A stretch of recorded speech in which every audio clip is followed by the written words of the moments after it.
Hey guys, it's your international student guy here and welcome. If you guys haven't seen my previous video, the top 10 things I wish I knew as an international freshman, please go check it out. I'll make sure to share the link below because today we're doing the senior edition. But before we begin, please hit that subscribe button. It'll really help the channel grow and you'll be notified whenever I bring on new content. So number one is to map out your life after graduation. Whatever your long-term goal is, whether that's graduate school or H-1B visa or green card, you need to map out and create a viable route to achieving your goals. If it's graduate school, you need to prepare for your GRE exams. If you score well in your exam, it'll increase the chances of getting a graduate assistantship. Now, with GAs, the benefits is that they pay for your tuition or provide some kind of reimbursement. You get work experience, and usually it comes with other benefits. Number two is that it may be best to graduate in May instead of December. Reason being is because most programs cater to the fall students, and so it may not make a difference early on, but as you progress, it may complicate things. For those trying to obtain an H-1B, there's a specific timeline and deadline to apply for an H-1B, which usually is April 1st, and the results are posted sometime in October. You also need ample time to prepare the documentation and necessities to file. So if you graduate in December, the window to finding an employer and preparing is dismal.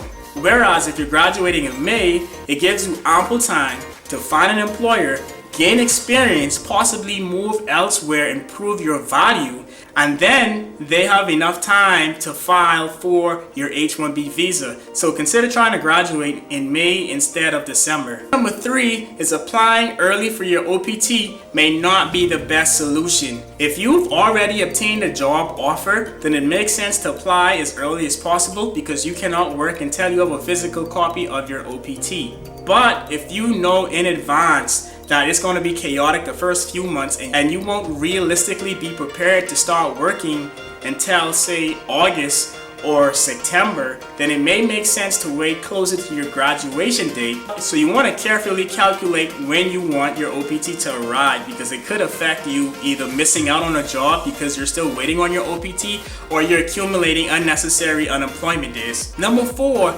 is that your degree is bare minimum when trying to obtain a job. I thought that because my degree was in high demand, computer science, that it would be relatively easy for me to find a job, but my lack of experience and being an international student made it very difficult. Us being international student decreases the chance of finding a job because a lot of employers do not want to get involved with the complications of hiring an international student. So your application needs to be exceptional for you to grab the eyes of employers. If you haven't been able to obtain work experience, you can supplement it by working on small projects and completing them. That's very important. Or you can do research papers. Those demonstrate your self-drive, your work ethics, and your passion for your field of study. And last but not least, you need to learn how to market yourself. It doesn't matter how great of a student, how exceptional of a worker you are, if you cannot relay that value to your possible employers, it won't matter. So there are three ways that you can do this. Number one is to work on your elevator pitch. Your elevator pitch is you telling the person about yourself, your background, your work experience, and why they should basically hire you. It should be so descriptive that they shouldn't need to ask basic questions like your job description. This is important because you never really know who you may encounter. You may meet a CEO that may be impressed and want to directly interview you. So you want to always be prepared. Number two is interview questions, okay? Regardless of where you go, they'll always ask you interview questions. There are two types: interpersonal questions, where they ask you about your personality, whether or not you're a person of high integrity, and how you handle situations in the workplace, and skill set questions that are specific to your field of study. You need to be familiar with them because you could be asked at any given point in time. And last but not least, your resume. Your resume is vital, okay? Recruiters spend an average of 15 seconds on your resume. So if it's not clear, concise, and informative, they'll most likely skip out. So you need to work on your resume. It should not be an overnight homework. Your resume is something that you consistently work on and improve. Your resume should cater to your field. For an example, if you're in the visual arts, then it makes sense to have a colorful or graphical resume. Whereas if you're in a technical field like me, they only care about the nitty-gritty. The formatting of your resume also matters. for me, in my field, what matters most is your skill set, then work experience, then education. But in administration, your education or your work experience may matter more, so you may need to reorganize the ordering of your resume.